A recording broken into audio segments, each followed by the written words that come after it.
నమస్కారం, లక్ష్మీ డివోషనల్ కి స్వాగతం. మీరు మా ఛానల్ ను మొదటిసారి చూస్తున్నట్లయితే మా ఛానల్ ని సబ్స్క్రైబ్ చేయండి, బెల్ ఐకాన్ ని క్లిక్ చేయండి. దాని ద్వారా మేము చెప్పే మరిన్ని విషయాల గురించి తెలుసుకోవచ్చు. మా వీడియో మీకు నచ్చినట్లయితే లైక్ చేయండి, షేర్ చేయండి. వీడియోను స్కిప్ చేయకుండా పూర్తిగా చూడండి. ఓం శ్రీ గణేశాయ నమః. ఓం శ్రీ మాతృ నమః. మీకు కలలో తోటలు కనపడితే ఎలాంటి ఫలితాలు ఉంటాయో తెలుసుకుందాం. మీకు కలలో తోటలు కనపడినట్లయితే మీరు చేసే పనులలోనూ చేయబోయే పనులలోనూ కార్యసిద్ధి కలుగుతుందని అర్థం. మీకు కలలో అడవిలో తిరుగుతున్నట్లు కనపడినట్లయితే మీరు చేసే పనుల్లోనూ చేయబోయే పనులలోనూ ఆర్థిక ఇబ్బందులను, ఆర్థిక నష్టాలను ఎదుర్కోవాల్సి వస్తుంది. తగు జాగ్రత్తగా ఉండగలరని సూచన.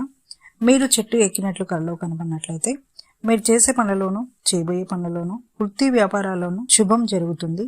అనుకున్నవి సాధించి విజయవంతులవుతారని సూచన. మీకు కలలో పొలం, పైరు పంటలతో ఉన్నట్లు కనపడినట్లయితే మీరు చేసే పనులలోనూ ప్రయత్నాలలోనూ మంచి ధనలాభం పొందుతారు. ఆర్థిక పరిస్థితులలో విజయం సిద్ధిస్తుందని సూచన. ఇక నెక్స్ట్ వీడియోలో మరిన్ని విషయాలను మనం తెలుసుకుందాం. Thanks for watching. ఈ వీడియో మీకు నచ్చినట్లయితే లైక్ చేయండి, షేర్ చేయండి, మా ఛానల్ని సబ్స్క్రైబ్ చేయండి.